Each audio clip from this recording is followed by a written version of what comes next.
All right, welcome everybody. This is What's Up for You, and it's August 9th, 2022. So before we go anywhere as far as your questions today, I just want to check in with all of you and just with the energy that's showing up right now, especially as we just came out of a Lionsgate energy yesterday. We're kind of still in the middle of it, actually. So let me just see if there's anything I want to share with you before we start, and then we can kind of go from there.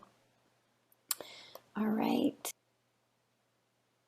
Yeah, I guess I want to make this short and succinct because all I can say is that transformation, transformation, transformation. I mean, there is just so much opportunity right now to just drop what has been and allow what's available now. And I don't know how to make it any simpler than that, but the energy is so working with us, for us, in order to allow that transformation. And I can say that in my own experience that I'm noticing that some things that I haven't thought about for eons all of a sudden are right there and available for consideration. But instead of working that through, processing that through, kind of trying to,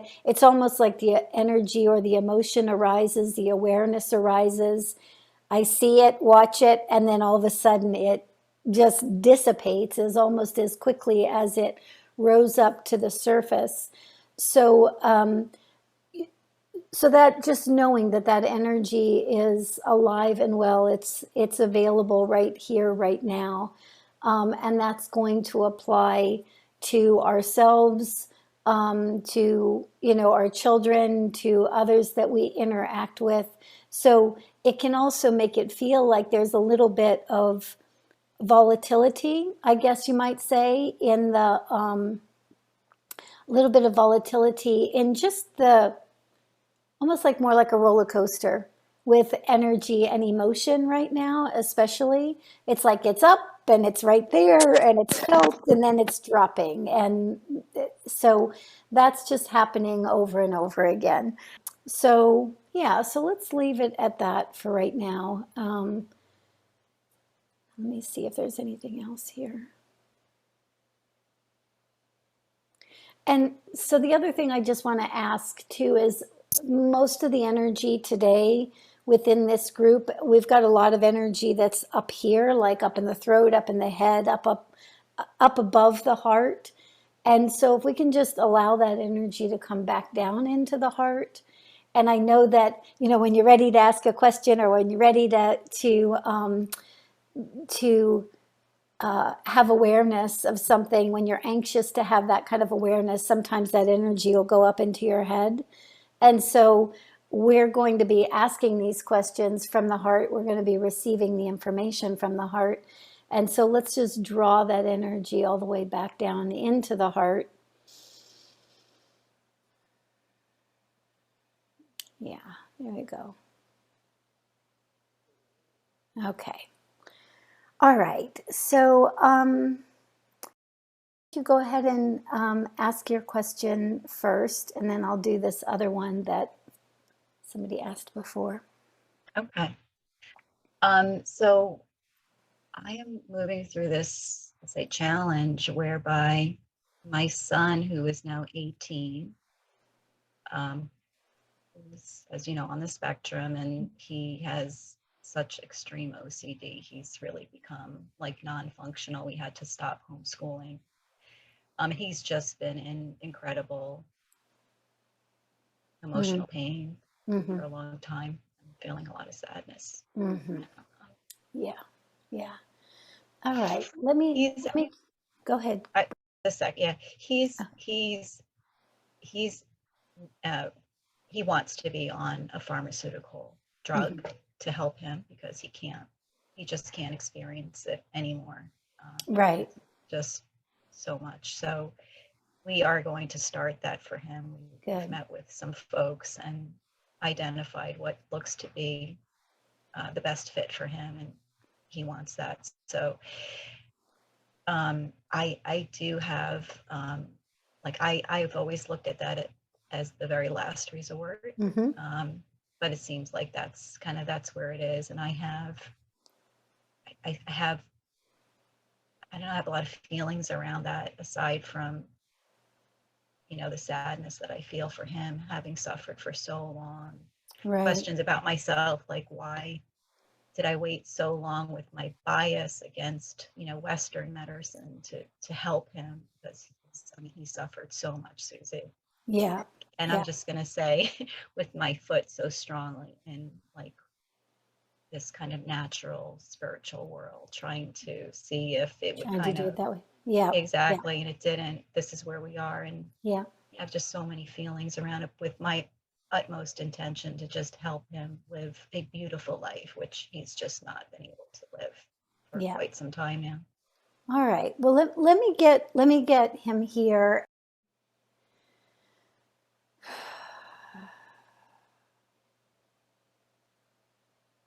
So let me go first just to you and your energy. And I completely understand when, we all want to do things as naturally, organically as is possible.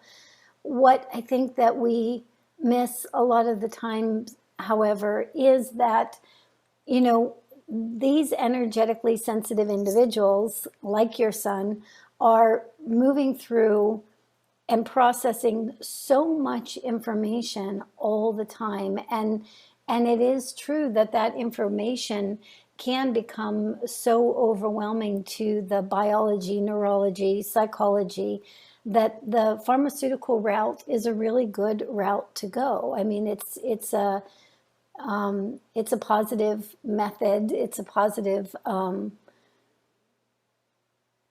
yeah, it's a positive track to go down.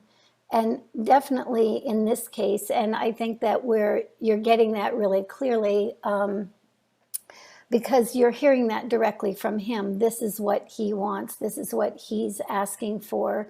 He's, yeah. I'm just watching, even your course of action to find what is best suited for him, or what feels like it's going to be the best match for him, is really filled with love. And I know that you have watched him suffer, and you have suffered in watching him suffer. So, but what the thing that just keeps coming back to me over and over again to reflect back to you is that in whatever modality, or no, whatever mode of suffering, whatever experience, not mode, whatever experience of suffering has been going on for him and for you, I just want to point out to you that it has just driven you back further and further and further into, what can I do to be of support, even to the place where somebody who would typically not choose pharmaceuticals is going to go down that route, because that's the route that is actually going to be supportive at this point.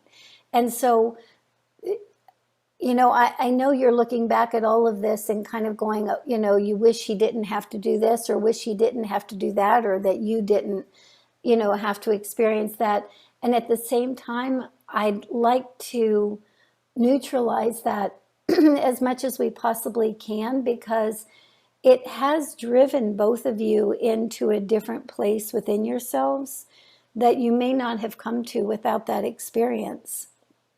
And it feels interesting, and kind of ironically, what I keep seeing is like this digging in, digging in, digging in, like digging deeper and deeper within both of you. Both of you are digging deeper into yourselves. And it's almost like this pharmaceutical option is enough of a hold on a second. It's enough of a pivot. It's enough of a support in that moment to create a pivot, right? To create a change. So just like we were just talking about this energy of changes here, changes here, changes here, it's available in the moment. To me, it feels like this pharmaceutical route is what gives him that moment to go from here to shifting, opening, and changing, right? Does that make sense? It does. It does. I felt that it's a learning process for me where I almost had a strong bias. And what comes to my mind is how you keep saying like everything's Both included, and, yep, both and, right, both and that this has opened me up to like really, really, really um, being there where yep, yeah, it's the best way I can say it. yeah. And you're That makes right. I mean, my intention is always based in love and Yeah, that's also, clear. There's no doubt about that whatsoever. And and it was also loving to not want to go down that pharmaceutical route until you had to, because you were trying to use the least invasive method, all the way around. And so with that belief system intact, that is the most loving direction to move in. And what is really amazing to watch is you all have dug in so deeply now, in a positive way, dug in so deeply into belief systems and where you were looking at life from an either or instead of a both and I can just feel it. It's like that spiral has gotten so tight and it's just getting ready to touch down into that point that then unspirals it, unravels it. So I'm excited to see how that plays out for you guys. Thank thank you. you. Yeah. So I want to make sure I get this question in. Someone had sent this via email. So she is saying, she said, I wonder if Suzy has ever answered any questions about ABA therapy, which seems to be widely used with children with an autism diagnosis. I've only seen a bit about it, but it seems that it comes from a place of disorder. I would love to find out a broader perspective of how she and the children perceive this. Okay, so, all right, so let's go right into ABA. So, yeah, what's interesting here about ABA, it definitely comes from the perspective that there is something that needs to be fixed, changed, altered, and that it is the job of that practitioner to do the changing and the altering. So that said, there are some, hold on a second, there are some benefits to that type of technique, you might say. There are some skill sets that are really positively impacted by using that kind of structural approach to working with the kids. And some of those might be things like, following a routine or learning to toilet train or something along those lines where following a step-by-step process would be really advantageous. Using some type of imagery or some type of step-by-step visual process that would be really beneficial. What's interesting to me in looking in this energy of ABA is there's a reason why ABA as a whole is considered mainstream. It's what I consider mainstream. I mean, you can go to just about any school, you can go to about any clinic, and that energy or that offering is going to be there. ABA is going to be available.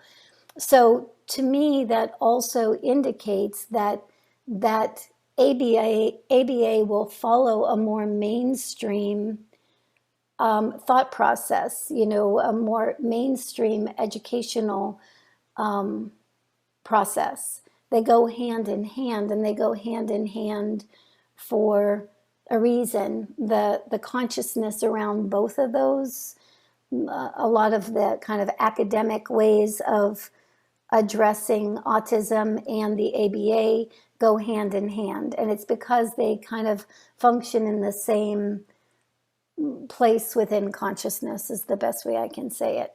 So we'll make this a both and. There are certain things that ABA is really amazing at.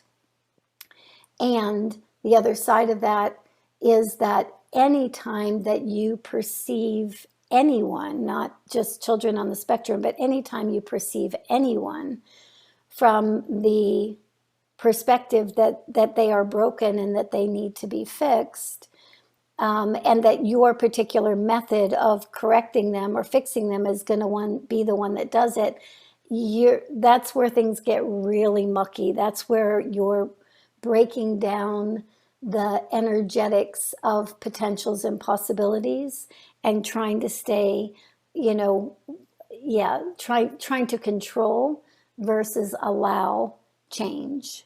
Yep. Control change versus allow change. So I've worked and seen and interfaced with a lot of ABA people over the years. And what I will say is human beings are lovely, lovely people. Human beings, for the most part, really want to be of support and to nurture and love. And they go into that kind of training because they want to be of support. The other side of that is we can only be of the level of support that we ourselves have grown into, right? So different individuals are going to choose different kind of modalities simply because that resonates with their own inner workings, you might say. And we're not making that negative or positive. We're just suggesting that for somebody who might perceive that a child needs to be fixed, there very often can be some, way in which they're looking at themselves, or that practitioner is feeling that, well, if I can fix them, then I can fix myself, or vice versa. If I can fix myself, then I can fix them. Again, it's still all coming from a place of fix, right? So let me see if there's anything else about ABA. And I think that's another reason why ABA is considered quote unquote mainstream, because you also have a vast majority of individuals out in the world who are living with supporting children on the spectrum, who have a very mainstream perspective of what is going on with their children. And so it makes sense that, they're going to attempt to find somebody that matches that awareness. And, it's like it's all a vibrational match. We're all going to find what is a vibrational match to who and what we know is possible. Yep. So ABA is one of those. And that in some cases with combinations of other opportunities or experiences can be really beautiful. That all by itself, from my perspective and from the perspective of the kids that we've got called in here, at least today, that perspective has its limitations, for sure. So, all right. I hope that's helpful. Okay, so I have another one here. It says, I have a 3-month-old baby and work with 3 or 5-year-olds. What can I do to better tap into my innate gifts and help acknowledge the gifts of these kids, especially my own? Great question. So let's see here.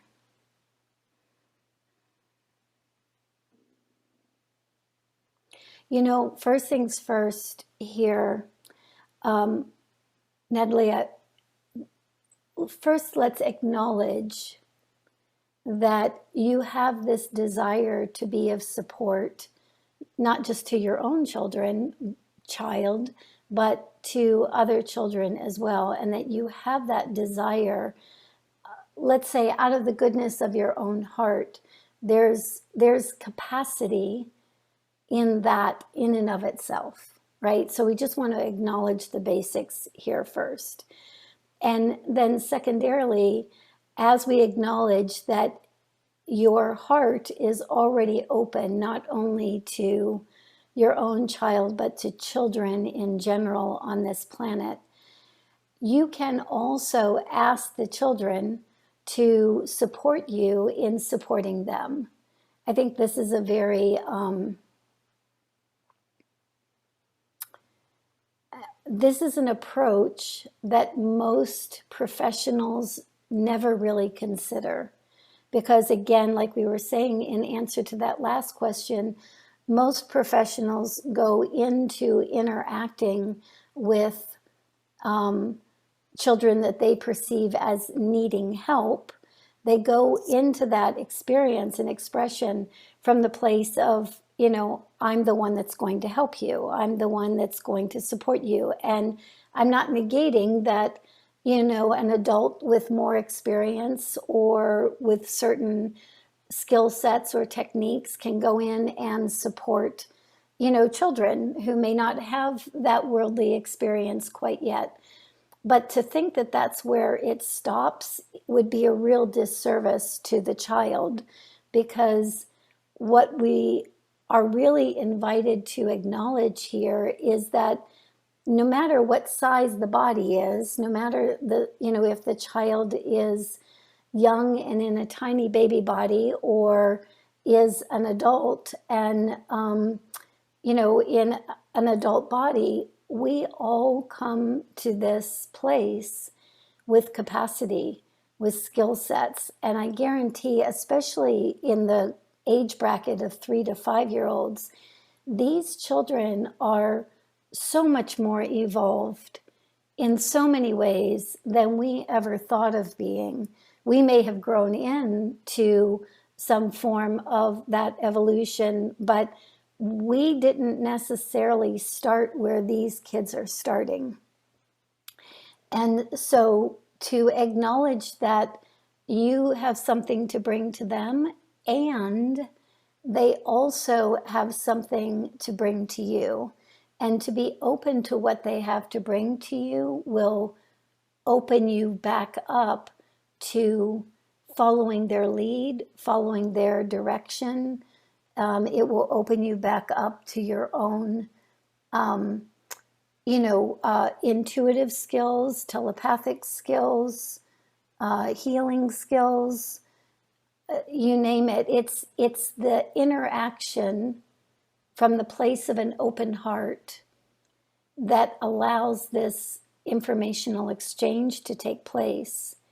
And really, that's it. That's tapping into your innate gifts is really a byproduct of your open heart and your willingness to interact and interface with these children, right? You're naturally and organically going to do that with your 3-month-old. That 3-month-old is already opening you to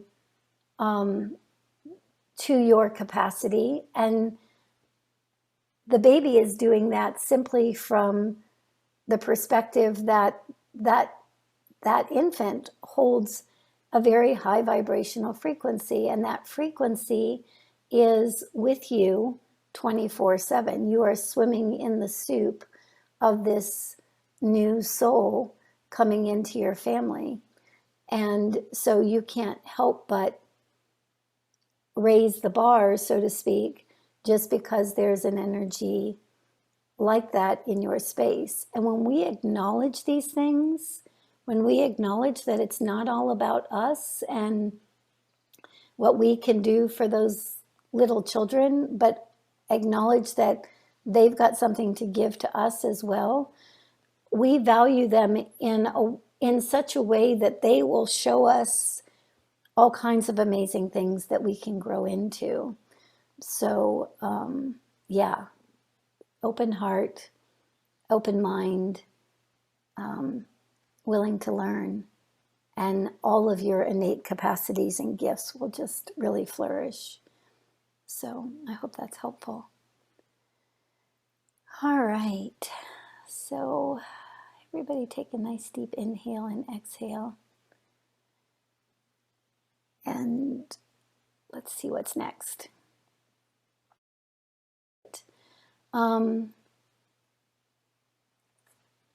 So this one says, there's an individual that is projecting their energies on me on a daily basis. I feel overtaken physically and energetically and feel powerless against them. I realize that I'm holding a strong belief. There are elements of feeling a victim and prey. It feels like whenever they want to, whenever they want to take from me, they can, and there is nothing I can do about it. Can you please help me shift out of this? All right, so let's look, and thank you for the big love. So let's look at this.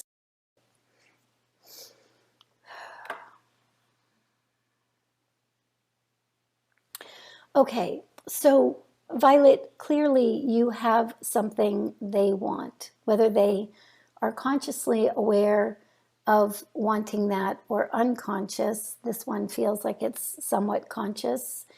And what they want is not necessarily something physical that you have, but something vibrational or energetic that you may or may not know that you have. So here's what I'm picking up. Number one, I understand how uncomfortable this feels. I've been in this experience, or had this experience several times, and in several different ways, where I thought that I had gotten it, I understood it, and that was done, and then it'd be years later and something very similar would happen again, but at a more subtle level, you might say. So the first thing I want to say here is that you are being, this is a learning process for you. It's a growth process for you, because you're holding something sacred. You're holding something vibrationally sacred within you. Again, whether you know it's there or not, what it looks like to me, Violet, is like before you ever got here, you have some codes or some energy or some information that you kind of hid deep within your being, and it's fundamental to who you are. And so you have these different people that come and go, maybe even yourself, maybe even your early, your family of origin, where there may have been a lot of attempts to diminish your energy or your awareness, many attempts to distract you from what that energy is and pull you out into a place of victimization, right? Pull you from what you actually are in truth to victimization. And so just knowing that there's something there that these different individuals in different ways have been trying to access, right? And the very fact that they've been trying to access that information within you can give you some sense of knowing that there is something there to access, right? So hopefully that's helping you turn your direction back inward and say, okay, what is that? What is that that they are actually after? Vibrationally, information wise, code wise, whatever that is, there's something, right? And and this is not the first experience you've had of this. You know, like I say, you may have been in one way or another, somebody has been attempting to distract you from who you are in truth by moving you into victimization or moving you into a perception of less than, probably since about the time you got here. So we're going to change that direction, and we're going to change that direction and put that awareness back inward, right? Back into what is it that they are after? What is it that they are seeking? Because by putting your energy there, you start acknowledging what you are in truth. You start acknowledging and adding energy to that aspect of yourself or that field of information. And as you do that, that field is what grows, right? It's not going to be tucked down, hiding inside somewhere. It's going to be the field of consciousness that you hold and that you express and that you radiate as you move out in the world. And what happens as that becomes not something that you're hiding and protecting, but something that you are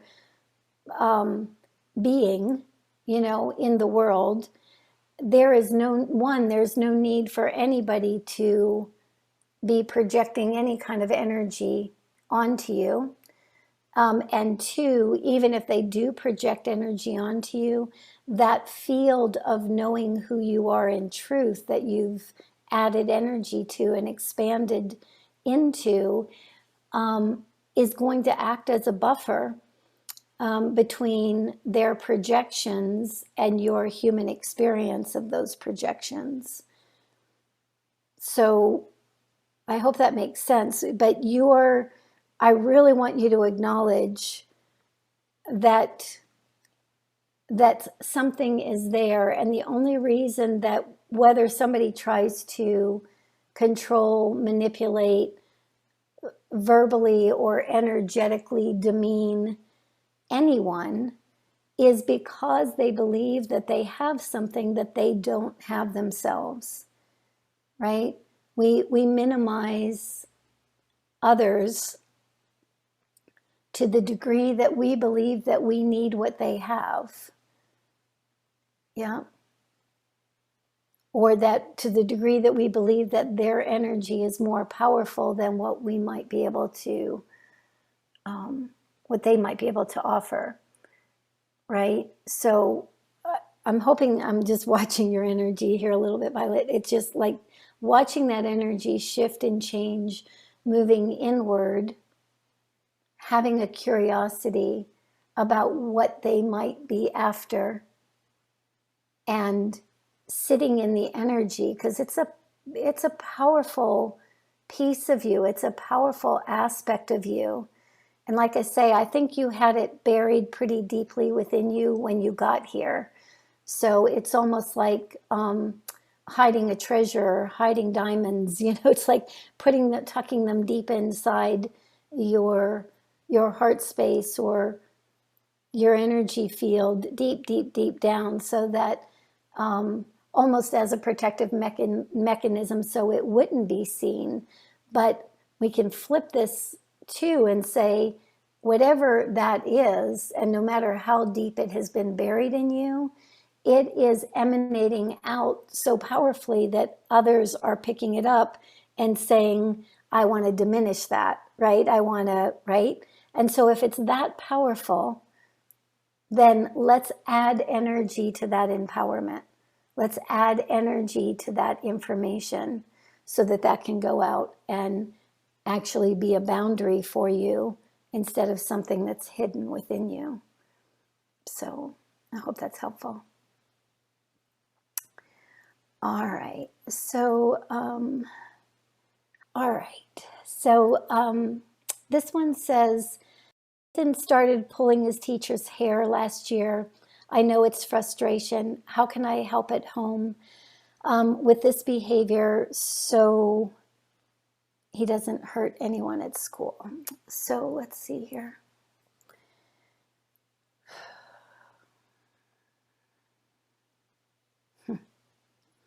This is, in some ways, Leela, feels like that metaphor of everyone is pulling their hair out right now. Everyone has this energy of pulling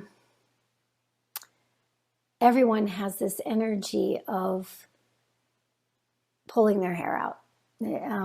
At least what I'm seeing in the people around him at school.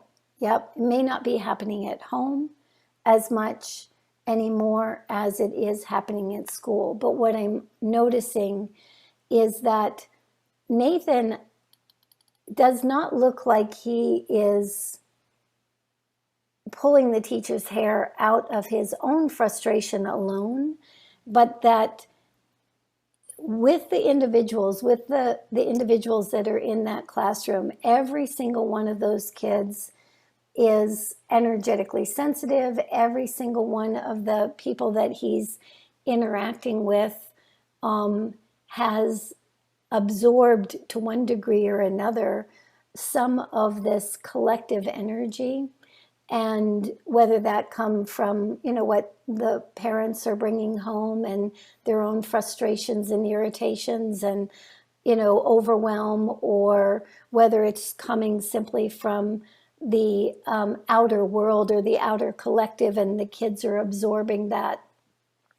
So let's just say this: everywhere where Nathan has picked up everybody else's emotional energy and is frustrated, acting out that frustration, and quite frankly, in the safest place that he can act it out, which is, on the teacher, on the adult in the room, not acting it out on the other children. The other children don't need to have that energy acted out on them because it's coming from them. They're all feeling that collective energy.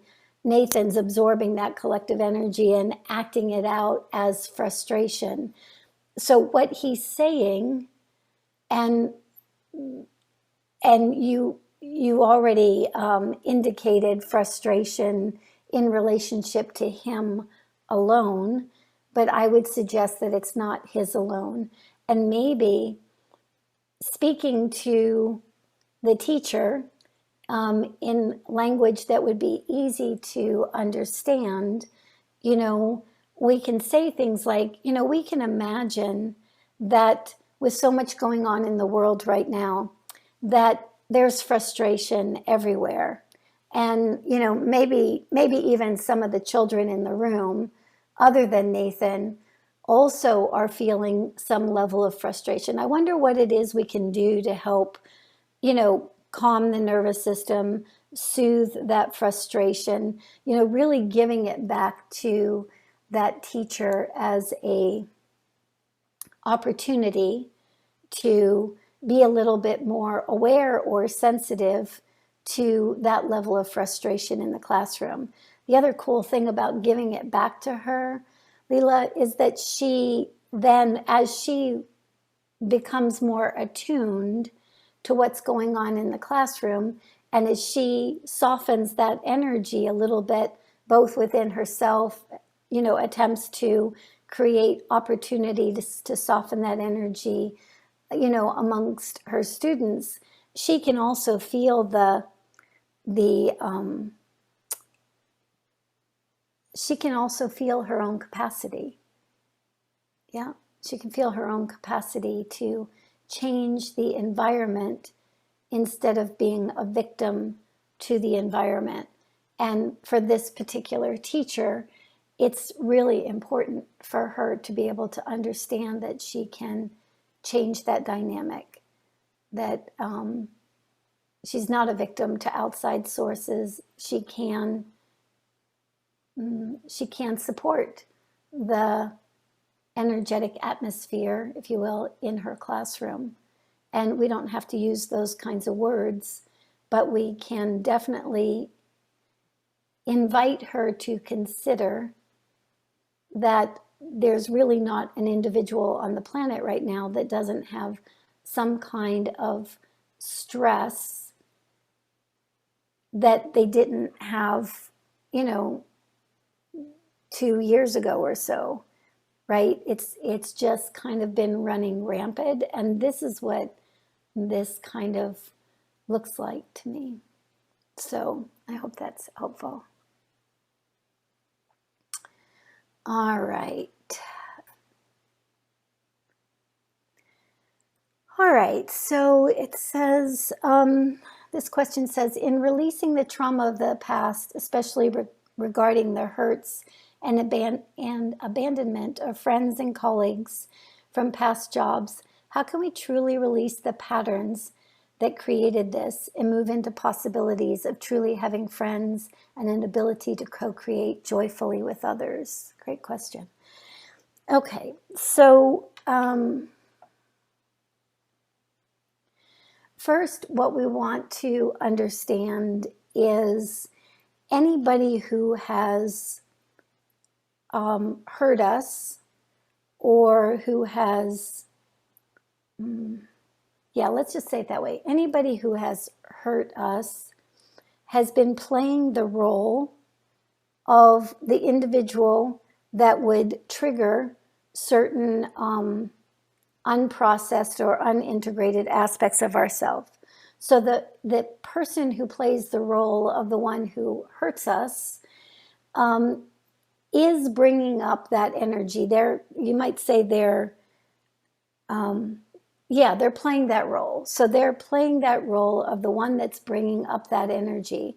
And as they bring up that energy, we have the opportunity, not them, not somebody outside of us, but we have the opportunity of being able to be present to, loving to, compassionate to that part of ourselves that is being brought up. So when somebody hurts us and hurts us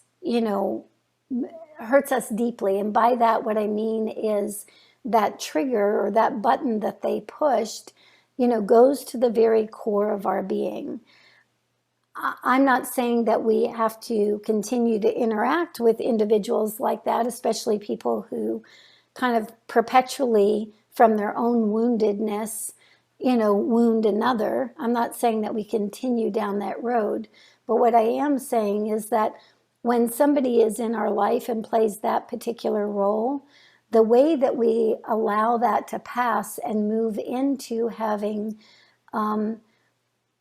new, healthier relationships, new, healthier friendships, is by being present to that which they provoked or evoked within us. So that hurt comes in, there's an abandonment, there's a feeling of abandonment, and in that energy of abandonment is typically a child self, not always, but typically a child self. And so if it was a child who had just been abandoned by friends, colleagues, whatever, if it was a child, we would treat that child very differently than we typically treat ourselves. When we're abandoned, we typically, the child in us is the part that says, well, what's wrong with us? Why didn't I do it right? Wasn't I big enough? Wasn't I pretty enough? Wasn't I this enough? Whatever those experiences are, those words are, that it's quite, hold on a second. It makes sense for a child to say those kinds of things. And we want to acknowledge that it is the child saying those things. So what would we, as the adult, as the parent of our own inner children, what would we say to that child in the state of that abandonment? You know, can we be with that child and let her feel what she feels in that place, in that state, so that she knows not that she needs to be fixed, but that there is an aspect of ourselves that can be present to that child that feels abandoned, right? And that's the very way that we evolve into new relationships and new friendships, because the inner landscape is reflecting to the outer landscape so that we can see what is yet to be integrated. And we can use those outer landscape experiences to feel wounded and stop right there. Or we can use those outer landscape experiences to feel wounded and then to meet the one within us that is wounded, to meet the one within us that is hurting. And every single time we go to that one and we meet her with love and compassion and understanding, a willingness to be present with her while she feels that energy, every single time we do that, that element of that hurt integrates, and our vibrational field changes. And that vibrational field, because it has changed, has to draw new experiences to us, right? I hope that's helpful. Yeah. Okay, so this next question, how can I best begin to unravel the protective mechanism that I've used to control, keep myself safe? Oh yeah, this is human nature. This is, we all have these, and to one degree or another.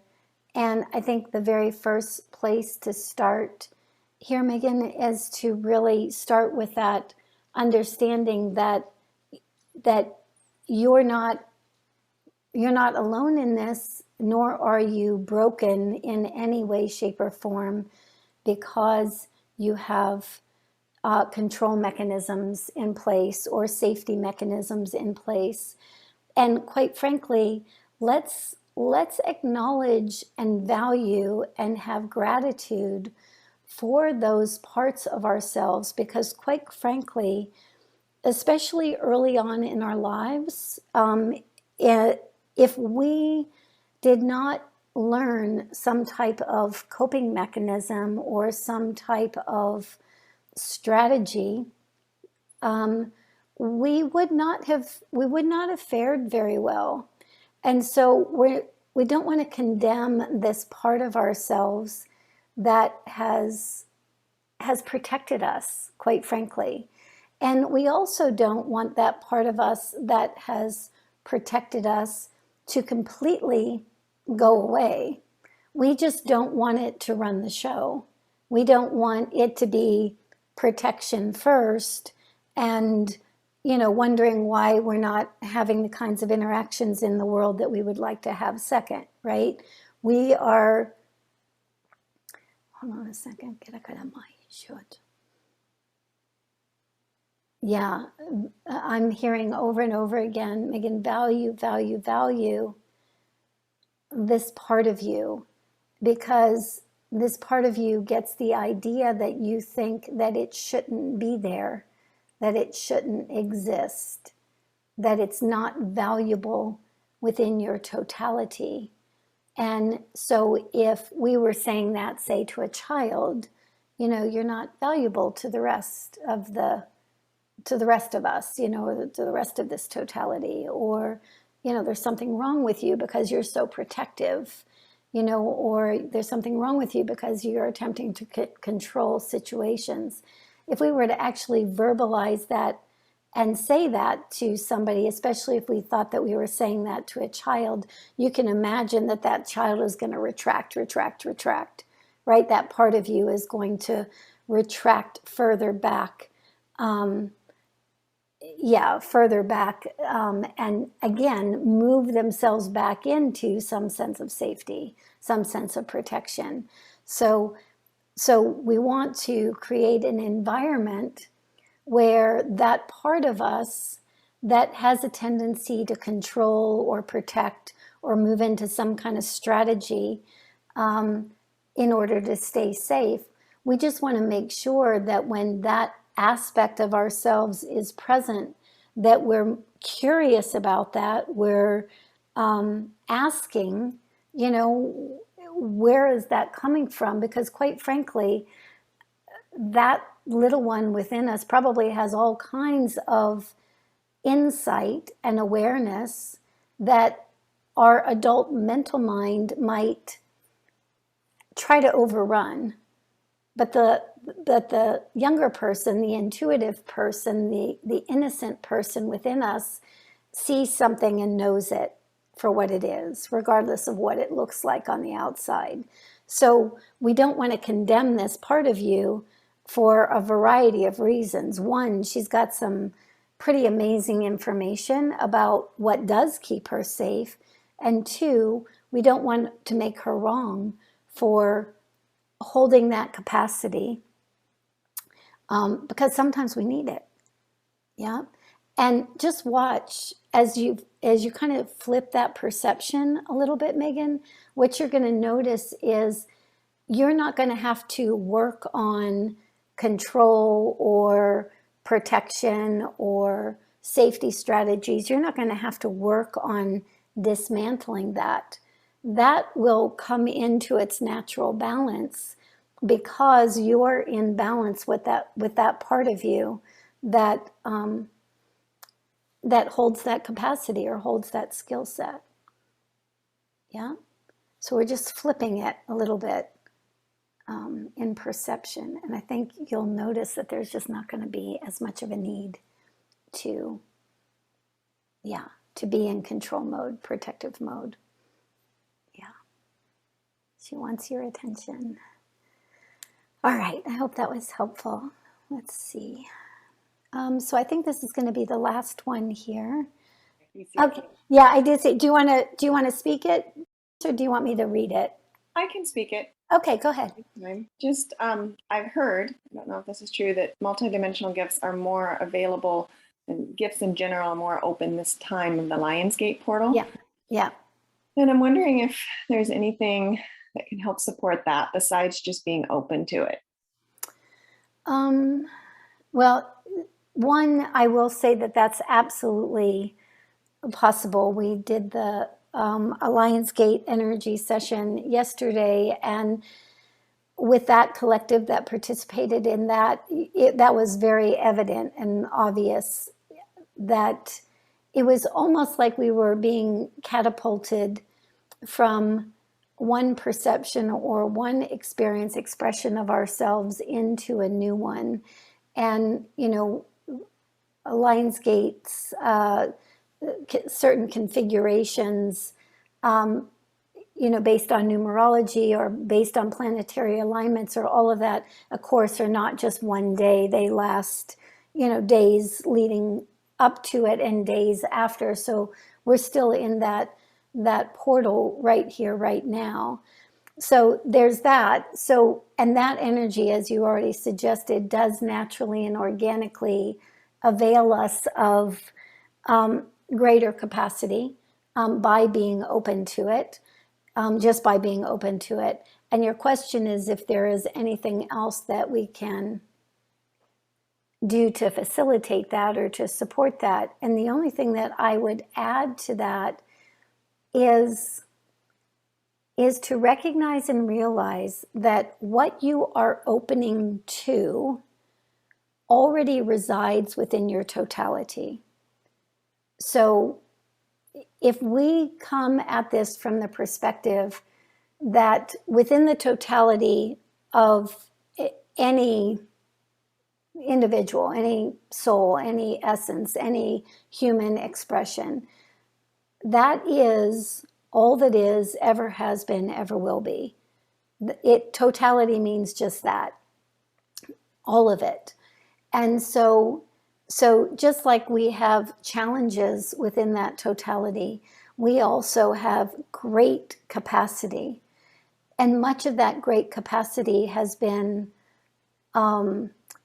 conditioned out of us. And not that it's no longer there, but it's like within the totality of our being, we are conditioned to pay attention to certain elements of our human experience and not go looking for, digging for, paying attention to anything else.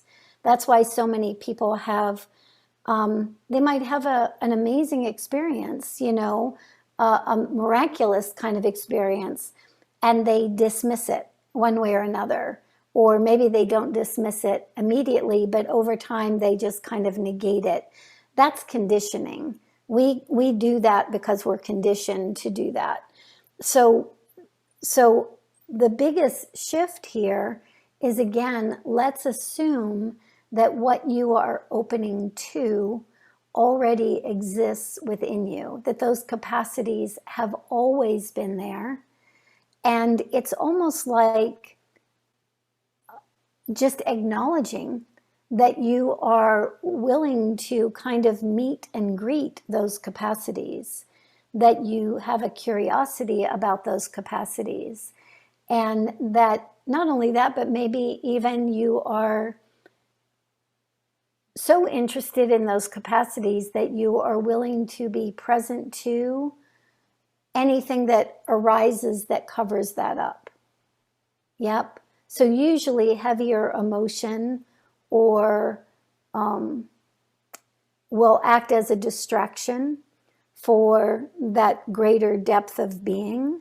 And what most people do is they get the heavier energy, they call it a distraction, which it is, and they follow the line of distraction and make up all kinds of stories about why it's there, how it got there, what it means about the other person or them or whatever. If we'll just take all of that energy that we use externally and turn that same energy inward and say, okay, I'm curious. I'm curious what my capacity is. That curiosity, that energy, that same expense of energy then goes into being present to, being curious about what capacities might be able to arise. And curiosity is an amazing, amazing thing. You are not telling yourself what your capacity should be or what your capacity is. You are, in curiosity, creating an invitation as to what might be able to arise that would surprise and delight you. Yeah? So I hope that's helpful. All right.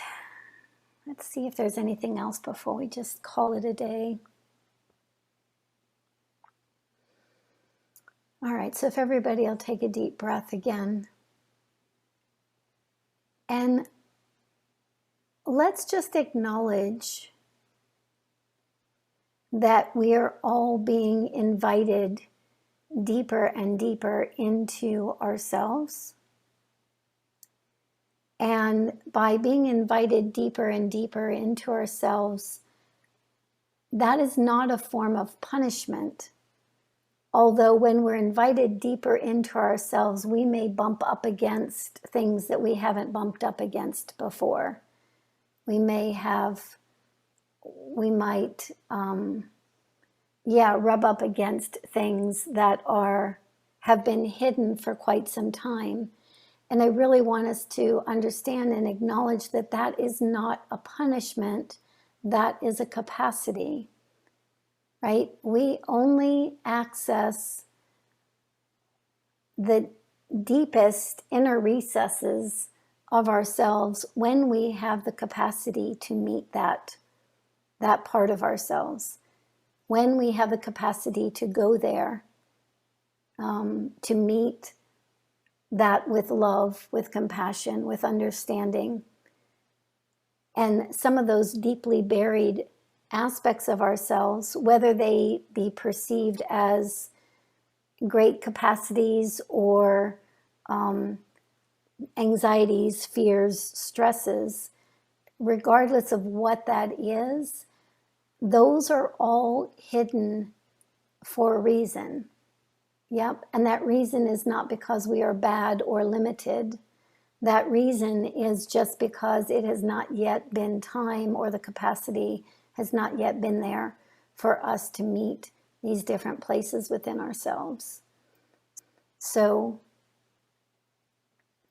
love, compassion, understanding first, always first. Yep, in whatever way you can get to it, that's always where we begin. Yeah.